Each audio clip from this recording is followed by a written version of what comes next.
So welcome to the next in Let's Play Tom. Decided I'm going to play a little Forza 4. It's been a while since I've played this. Last car I drove, you can see, is the 007 DB9, I think that's what that is, right? It's an Aston. So let's go find a race. I feel like driving something weird. Maybe that Esquire wagon, or... Isn't there an LTD in this game? Oh, gotta choose the cars first. Let's go. Weirdest cars in this. The Prius, Continental, the Aero. Oh, it's ridiculous what they put into this game. And you can actually legitimately race with. I absolutely love it. Now that's a little too cool. Cosworth? No. No, it's... Ooh. I just can't... Yeah. FR-S. This car in this game. Like, this is a fun game overall, but this car is, in particular, extremely fun to play with.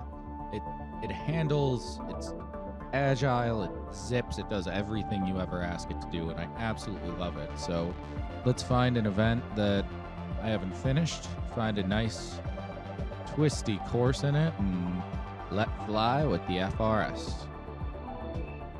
Oh, my car's too good for this class. Let's tone it down. Loading. Always loading, Forza. Always loading. So, West Circuit. No, that's boring. I always have this one turn in this one that I always overshoot with the rear-wheel drive cars. So, let's see if the FRZ will be any better for me.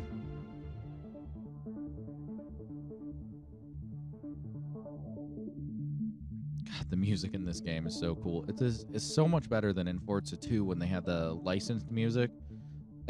This is just so much more atmospheric than that is.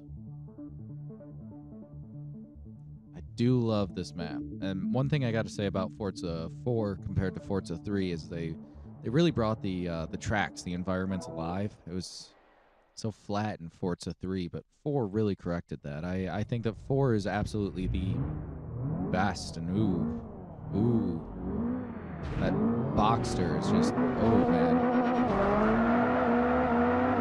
Why am I in third-person view? I always race in the cockpit.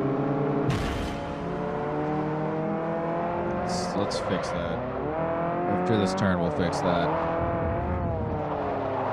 There we go. Much better. Much better. So, when I'm playing this game, I race with traction control and, bad shift. Traction control and, steering stabilization, or whatever it is on. As well, I play with the clutch on, manual transmission. No steering aid, no brake aid, pretty customized difficulty. Since I figure in real life I do drive with traction control, I'll do it in the race. Oh, fucking turn every time. I just kind of bounced right out of that. I usually hit it with a little more gusto. But like going into these turns, this FR-S, you can feel it. It just sort of grabs so tight. It's just, ooh, full throttle. Shit. That was a really bad turn. I love in this game how whenever I do a bad turn, I get a decent drift score. I don't think I've ever successfully drifted in a Forza game. And brake in. And the FR-S, I overcompensate whenever I'm turning in.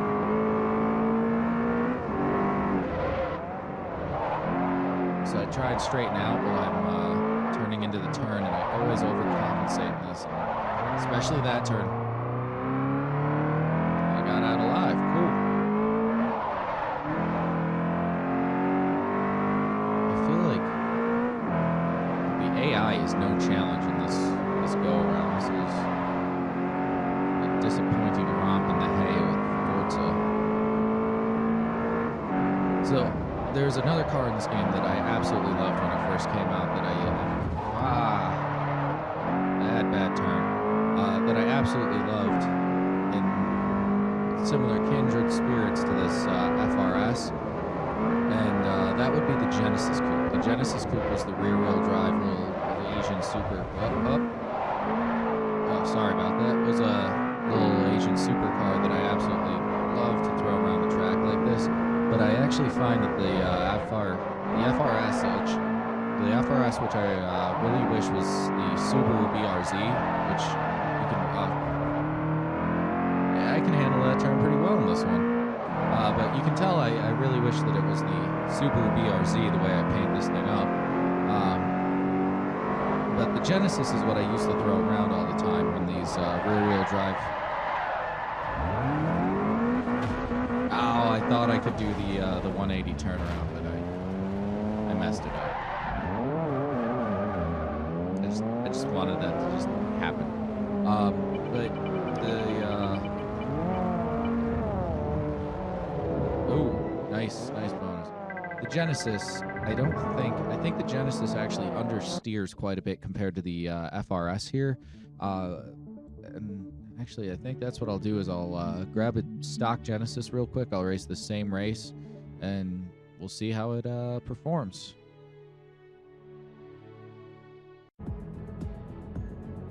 So let's grab myself that dainty little Hyundai. See, there's the FR-S painted like the Subaru. I love the car choice in this game, though. There's so many crazy cars. And a Hyundai. Got the Veloster. No, I want to do the coupe, not the track. The coupe's closest to what the FR-S was in that race, and that'll give us a pretty fair comparison. This nice Alpine light. This runs a fuel efficient, I think it's a turbo V6, whereas though the FR-S is running a natural, no, this is a naturally aspirated 6 in this one. It's a turbo 4 naturally aspirated 6. Up next, your return to Barcelona's majestic Circuit de Catalunya. Back. There we go. This is running a naturally aspirated 6, so it'll let us into the same race. So we'll actually do the exact same race as that FR-S, and see exactly how I can handle this Genesis next to that FR-S. Now, I know I'm not the best driver. I use aids, and I kind of bounce off the wall a few times, but you know what? Last race, those AI were pretty far behind me. I really messed up at the end, and I still won. I wonder if I got the difficulty turned down or something. Let's investigate that when this finishes loading, but look at that nice little coupe.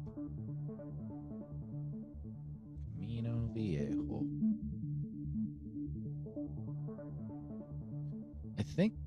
I want to say this was the first track in Forza 3. Right? So here's my weird custom difficulty. I did have them on easy. Let's do medium. We'll let them keep their upgrades. Alright. Loading again. You load to load the load screens in this game. Or you can also say you learn to loathe the load screens. That's a good one.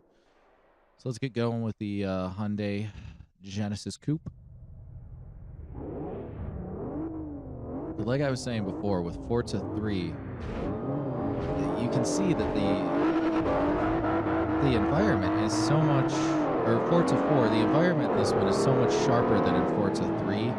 It's these guys are a lot harder. I just got rear-ended.